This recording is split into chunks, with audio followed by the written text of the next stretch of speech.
Welcome back, Scott Ferrell Show. Thank you so much for being part of my day. Now, remember, if you got your coffee, you got your Christy, you've been by to see her, your day's going great. Keep in mind, started out with some gratitude, and we are all good. Now, my next guest is Thomas Bahler. Yes, he's a songwriter, he's a composer, he's an arranger, a producer. But you know what he is? He's one of the most wonderful people I think I've ever met. And he's got stories that just brighten your day. I tell people, yeah, you can learn a lot about music from this man, but you can learn way more about life and what life really means and desire and your dreams and how, yes, go after that dream. Do that thing that you've always wanted. As I was talking earlier about the me culture, Tommy Bahler is one of the guys I think of when I think of not the me culture. He is the example. He is the show me, don't tell me. It is, if you've got a dream, you go after it, you conquer it. Hey, and the great thing is about his life, you go make new ones. Thomas Bahler, thank you so much for being part of the show today. It's great to see you, Scott. Man, it's always so much fun to have you on because you always just make me feel better.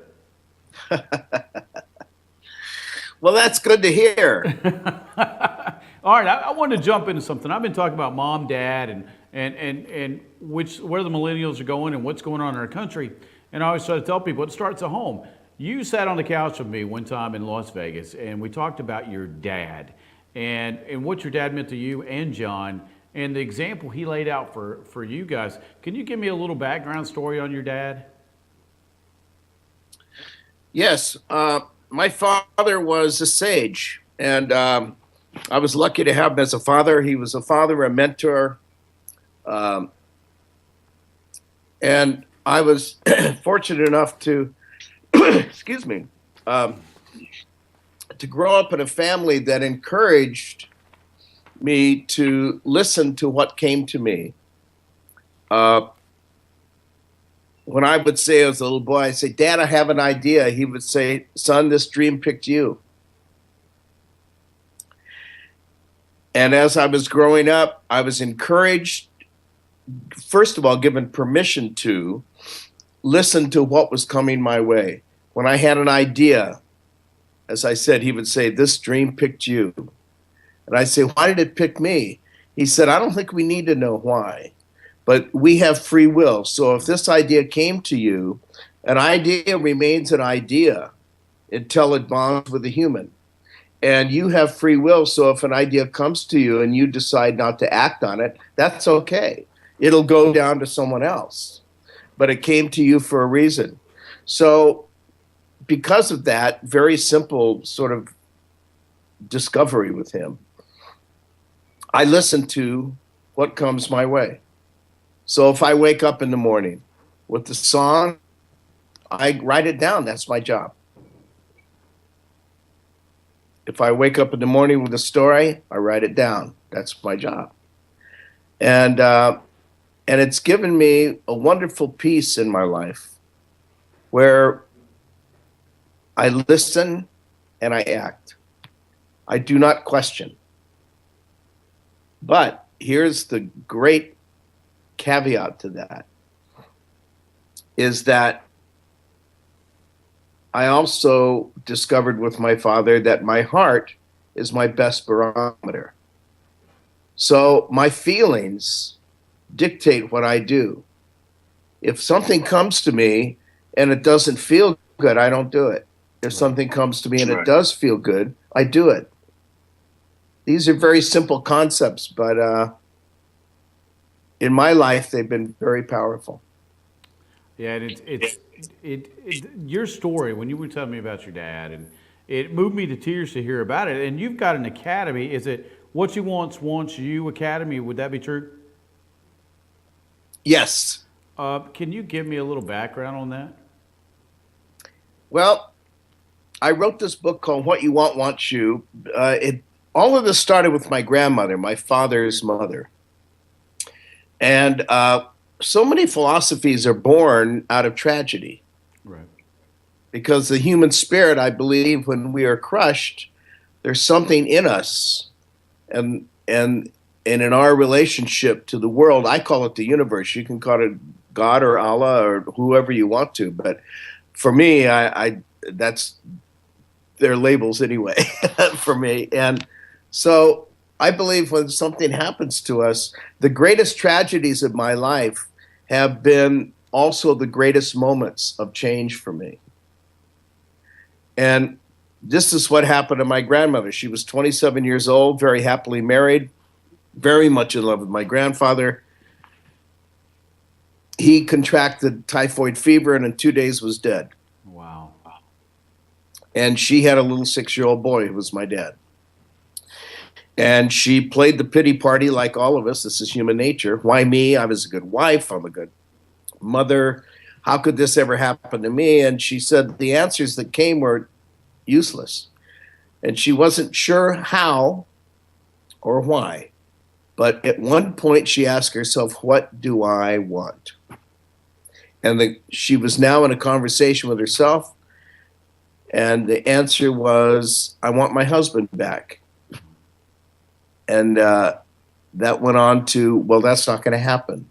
Now what do you want? Well, I want to stay home with my little boy. Well, that's doable. What are you going to do about that?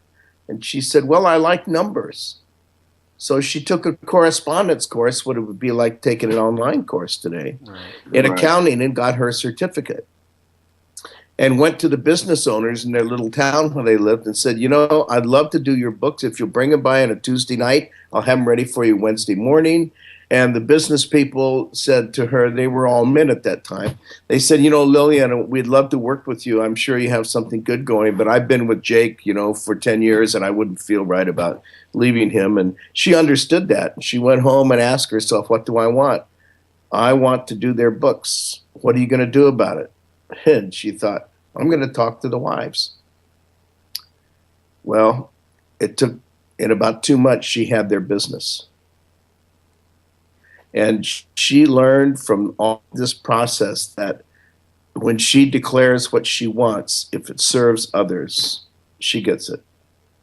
That's the way I was raised. My father would talk to me about that too. Wow. So anytime I'm challenged, I ask myself, what do I want? And this process starts. It takes us out of indecision. It takes me out of indecision and puts me on the road to possibility. Now, if people want to get involved with this, can they go to your website, thomasbahler.com? Yes, they can. And at the moment, we're in the middle of redesigning the website, but the product is available. I have a course. It's called What You Want, Want You. It's an 8-week video course. And I'm on camera for every course from the beginning to the end. I take you on tours with me and just basically explain this philosophy that has worked so well for us and our family and to others with whom I've shared it. And you go to thomasbahler.com. I also have a gift for your for your listeners or watchers, for your audience. If you go to my website, thomasbahler.com, you can download an audio book of What You Want, Want You as a gift. So I invite you to do that. Amazon has the book, What You Want, Want You. And it's wonderful to be a part, to share things that are important to us, to me. Right. As a person from my family, and find that it affects other people in the same way. Oh yeah, it's moving, it's powerful. Go to thomasbahler.com. That's his website. Also, go to Amazon. Check out everything he's done. Now, when I get back with Thomas, we're going to talk about the career he had in the music business and some of the really, I think, really cool projects and the people he got to work with. And the great thing is, you work with these amazing artists. But I've met this gentleman. I can tell you right now, the effect he had on them was so powerful, just like the one I have with me. Thomas, you've got a guy you've been working with, right, lately? Yes, you know, Jeff Marks has become a great friend of mine. If you're a fan of Broadway, he created Avenue Q, which played on Broadway for 10 years. It's still playing off Broadway. Fantastic musical. He also is the creator of Book of Mormon, which is one of the biggest musicals in history. And And Jeff and I met at an event and became good friends. And he wrote a song called "You Have More Friends Than You Know." Right. And it was a beautiful song. Jeff has got a heart the size of Texas. He's a brilliant man. He's a funny man. He is a philosopher. Oh, cool. And he had read an article that discussed the excuse me. All right, Tommy, we've got to go to break. Can we save the rest Oh, of the story for a second? But I want to hear it. All right, if you got any questions for Thomas, questions at scottferrell.com, 706-889-9700. I'm Scott Ferrell. He's Thomas Bailey. We promise we'll be right back.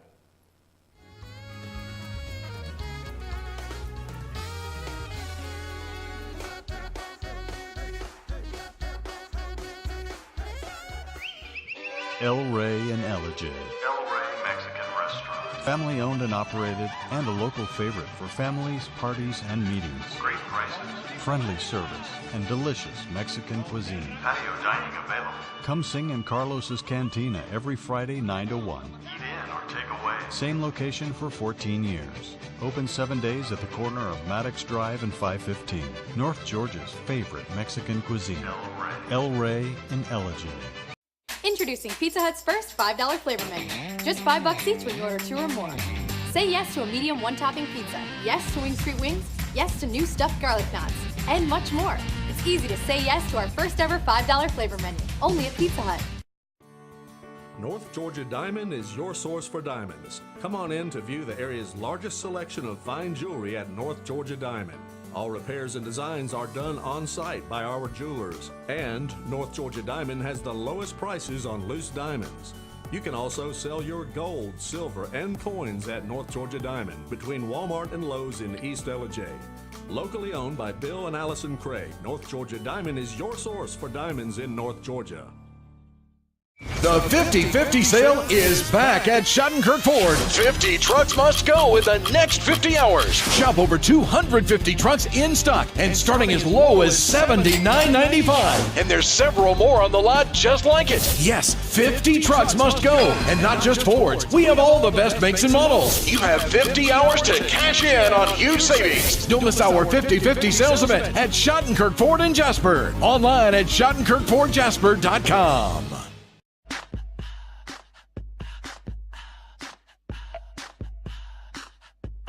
What you gonna do with all that junk?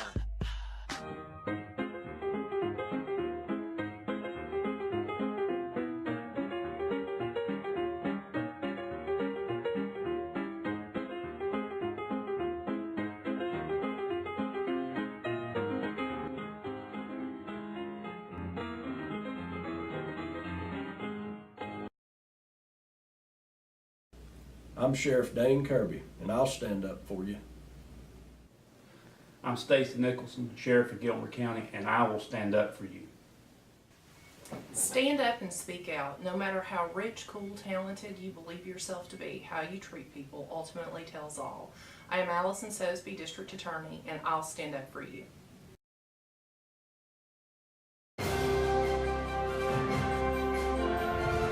While the best athletes gather to compete, the rest of us gather to eat. Pizza Hut's Big Flavor Dipper is here. Almost 2 feet of pizza with 4 flavorful dipping sauces. Big enough to feed the whole team for a small price, just $12.99. The Big Flavor Dipper Pizza, only at Pizza Hut.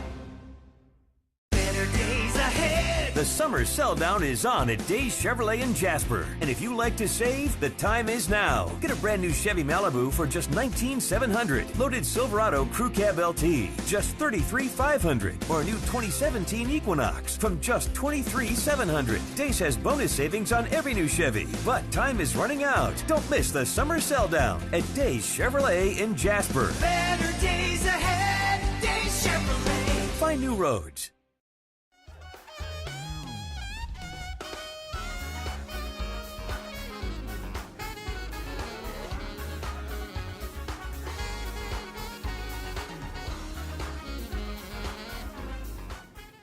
Welcome back, Scott Ferrell Show. Thank you so much for making us part of your day.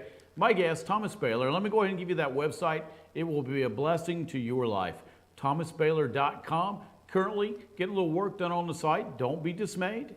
You can still look him up on Google, Amazon, you name it, it's there. But make sure once the site's done, it'll be done in a couple days, go ahead, run by, see what he's got to offer. He's got a What You Want You Academy. I know the guy. I know he's legit. You want to sign up for whatever he's got. It'll be a blessing to your life. Now, Thomas, when we left, we were talking about a project and a friend of yours and all of his accomplishments. Can we finish that story? Yes. Jeff Marks and I become good friends, and he wrote this song a couple of years ago. It was on Glee.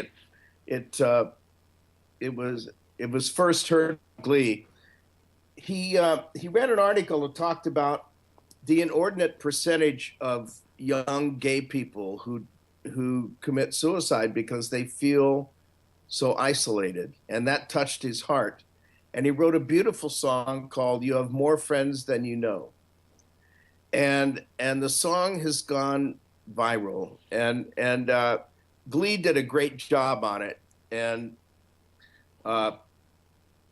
he wanted to do his version of it, so he asked me to produce it on him, and it's just grown and grown and grown. We just did a Spanish version with a brand new group from Cuba. They're called Mano a Mano, and that's grown.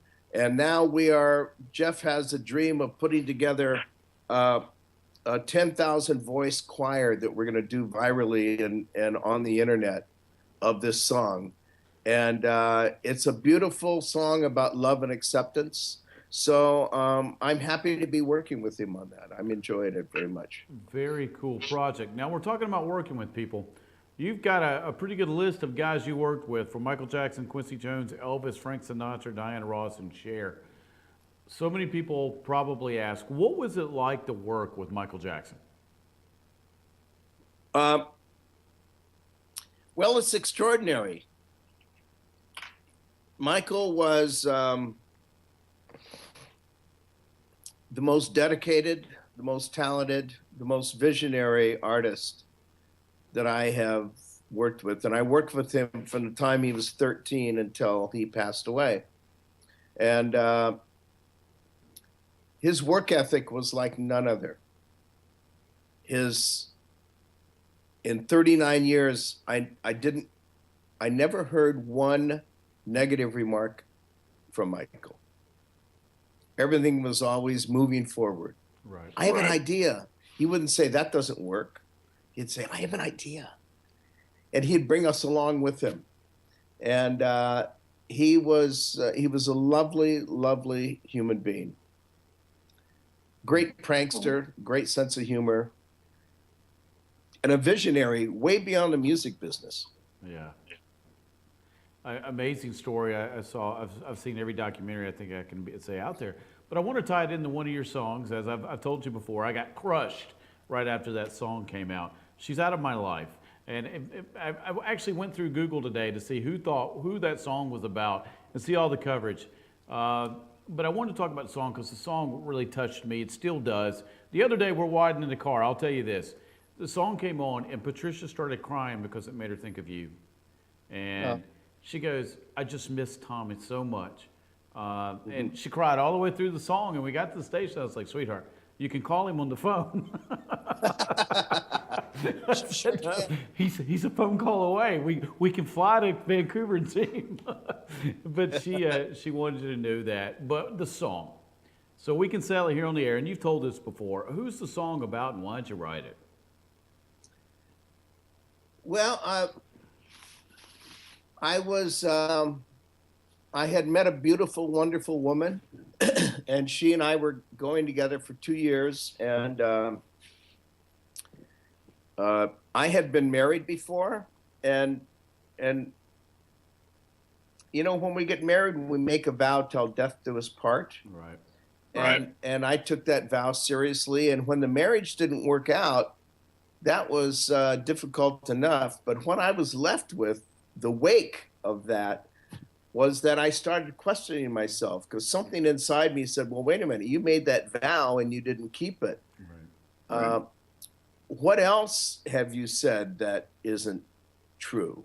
What else have you promised that you haven't delivered on? And it threw me into a tailspin and a reevaluation of my life. Meanwhile, this beautiful woman, Rhonda, is in my life, and we planned on getting married. And she also had a father she has a father who's Cuban, and marriage is very important to him. And he said, "You're going to marry my daughter, aren't you?" And I said, "Oh yes, that's my plan." And we wanted to get married, and but I didn't want to marry her until I could shake myself of this whole reevaluation process. And looking back on it, Scott, it was. I'm not expressing regret here because life takes us where we go. Right. But what I learned through that is that I was thinking, sorry, excuse me, I was thinking monolithically.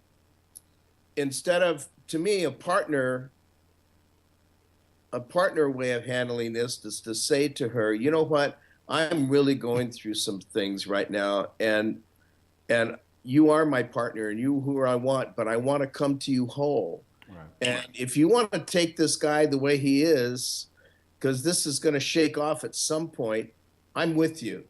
But instead of that, I took this monolithic approach, which is like, I don't want to get married until I'm whole and I'm coming back to you. Well, that excluded her. Right.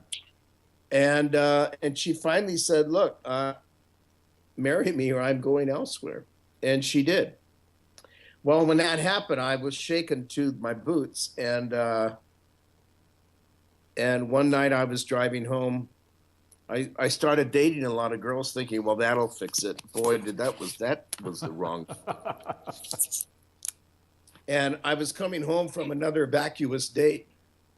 Sorry.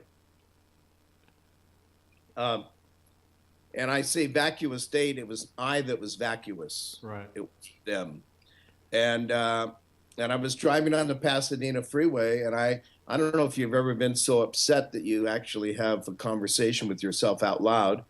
And I started talking to myself and said, hey, man, look, she was there. She loved you. She wanted to marry you. You're the one who declined. Deal with it. She's out of your life. And the moment I said those words, this song came. We talked earlier about listening. A lot of songs come to me. Each one is like a child. They're born differently. A lot of songs come in a word at a time, an idea at a time, a melody at a time. Sometimes they come in together. This song was like a drunken cowboy kicking down the doors of a saloon.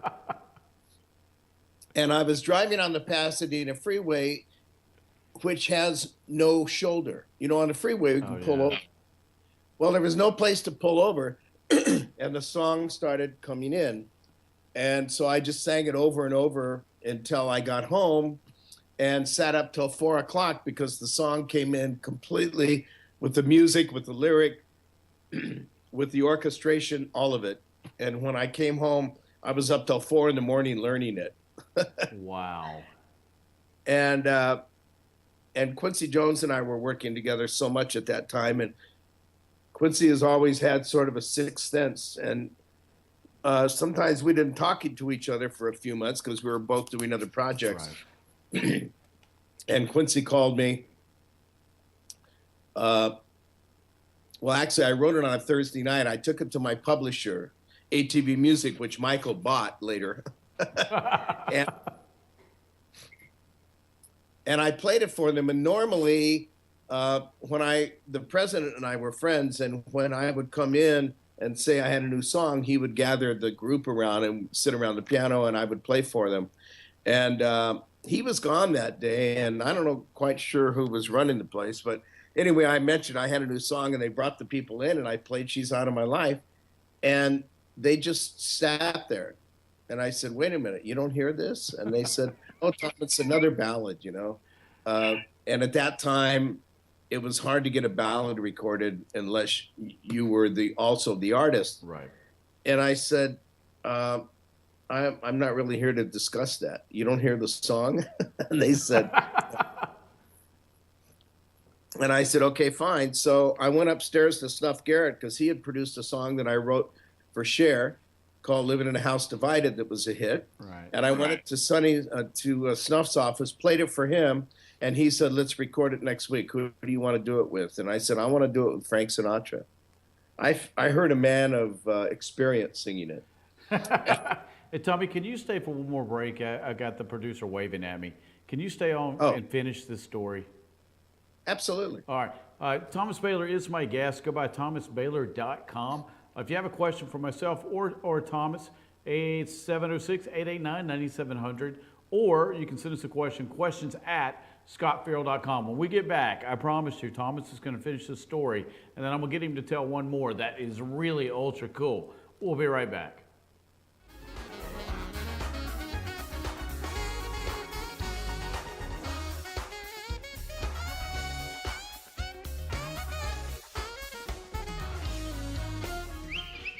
El Rey and Elijah. El Rey Mexican Restaurant. Family owned and operated, and a local favorite for families, parties, and meetings. Great prices. Friendly service and delicious Mexican cuisine. Patio dining available. Come sing in Carlos's Cantina every Friday 9 to 1. Eat in or take away. Same location for 14 years. Open 7 days at the corner of Maddox Drive and 515. North Georgia's favorite Mexican cuisine. El Rey and Elijah. Introducing Pizza Hut's first $5 flavor menu. Just $5 each when you order 2 or more. Say yes to a medium one-topping pizza. Yes to Wing Street Wings. Yes to new stuffed garlic knots. And much more. It's easy to say yes to our first ever $5 flavor menu. Only at Pizza Hut. North Georgia Diamond is your source for diamonds. Come on in to view the area's largest selection of fine jewelry at North Georgia Diamond. All repairs and designs are done on site by our jewelers. And North Georgia Diamond has the lowest prices on loose diamonds. You can also sell your gold, silver, and coins at North Georgia Diamond between Walmart and Lowe's in East LJ. Locally owned by Bill and Allison Craig, North Georgia Diamond is your source for diamonds in North Georgia. The 50-50 sale is back at Schottenkirk Ford. 50 trucks must go in the next 50 hours. Shop over 250 trucks in stock and starting as low as $79.95. And there's several more on the lot just like it. Yes, 50 trucks must go, and not just Fords. We have all the best makes and models. You have 50 hours to cash in on huge savings. Don't miss our 50-50 sales event at Schottenkirk Ford in Jasper. Online at SchottenkirkFordJasper.com.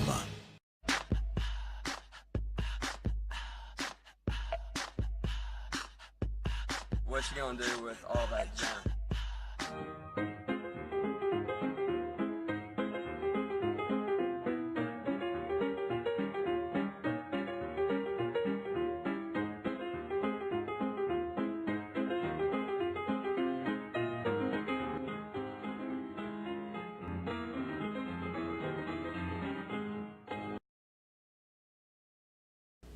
I'm Sheriff Dane Kirby, and I'll stand up for you. I'm Stacy Nicholson, Sheriff of Gilmer County, and I will stand up for you. Stand up and speak out. No matter how rich, cool, talented you believe yourself to be, how you treat people ultimately tells all. I am Allison Sosby, District Attorney, and I'll stand up for you.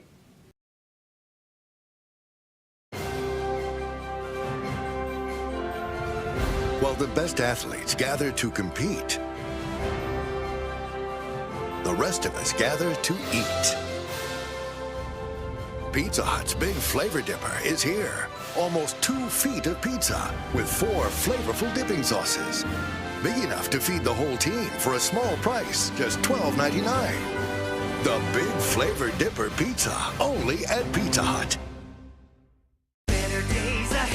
The summer sell down is on at Days Chevrolet in Jasper. And if you like to save, the time is now. Get a brand new Chevy Malibu for just $19,700. Loaded Silverado Crew Cab LT, just $33,500. Or a new 2017 Equinox from just $23,700. Days has bonus savings on every new Chevy. But time is running out. Don't miss the summer sell down at Days Chevrolet in Jasper. Better days ahead, Days Chevrolet. Find new roads.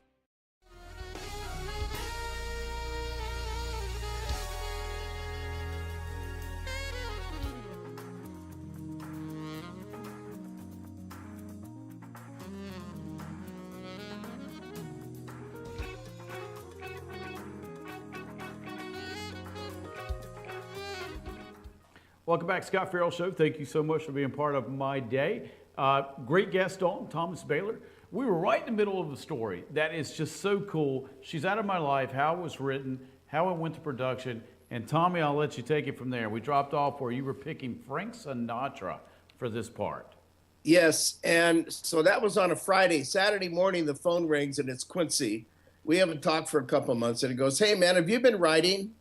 I thought, how did you know that? But that's Quincy. I said, "Yeah, I just wrote a new song," and he said, "Come play it for me." So I went to his home and played it for him.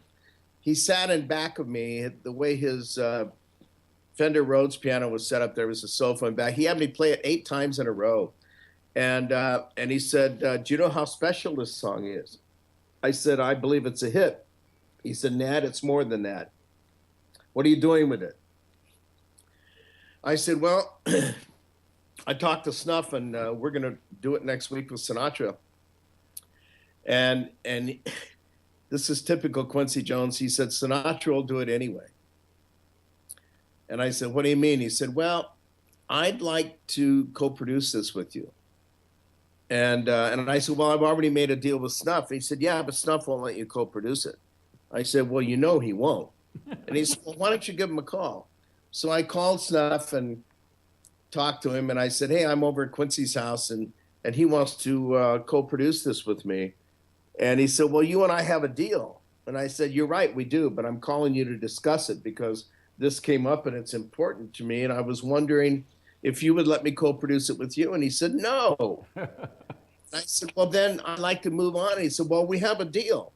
And I said, "I understand, and I want to honor that. So what I would like to do is give you a portion of the publishing to walk away. So you're going to be a part of the song no matter what." And he said, "I'm okay with that." So I got off the phone and I said, "Okay, Quincy, the deal's done.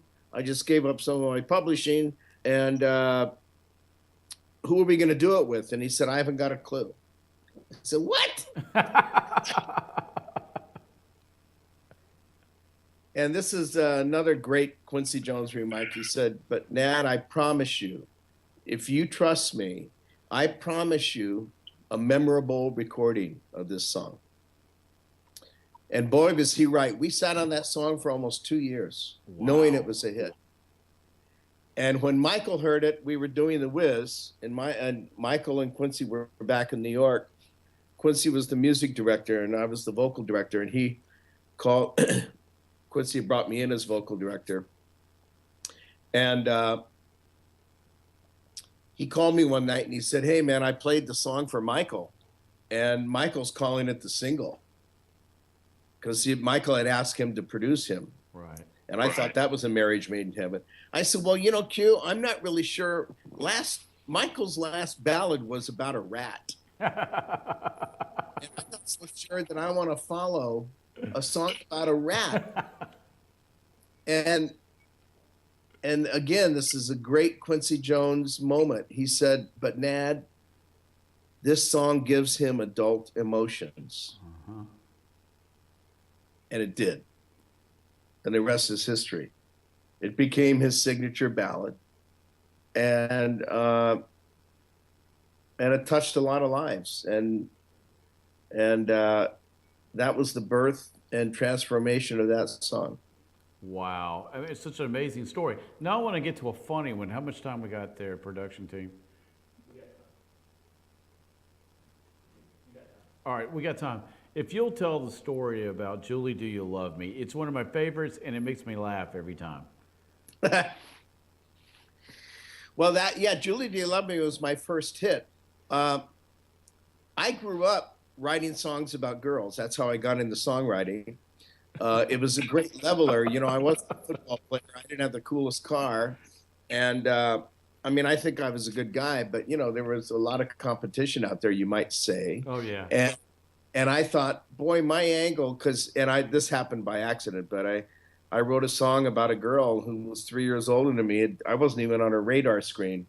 And ended up making out on the bus with her. And I thought, oh, boy, have I found my niche. So my brother and I were part of, you've heard of the Wrecking Crew. We were the vocal contingent of the Wrecking Crew. And we sang on all the hits. And and we were singing on Bobby Sherman's song. And his producer came in one day and said, we're having a real dearth of material for him. We're having a hard time because he was what we call a bubblegum act. Little teeny boppers loved him. So my brother said, well, you ought to have my brother write something. He writes great songs. And I played a couple of songs for the producer. He said, man, I love your writing. It's not in his genre. I said, no, I understand it's not. And he said, well, would you write something for him? And I said, well, I think I'd like to do it. I don't know really how to approach it. And he said, well, go back to high school in your mind, take yourself back to high school and write about that girl that you stood by your locker 4 times a day just to wait for her to pass by. And I went, Julie Luthi. So I wrote a song called Julie, Do You Love Me? And Bobby loved it. It was his biggest hit, and I was off to the races. And not long after that, we had a reunion, a high school reunion. And I hadn't seen Julie for years. And she was at the high school reunion. And we had known each other since we were kids. So I walked up to her and I said, Julie, how you doing? Hugs, kisses, and all of that.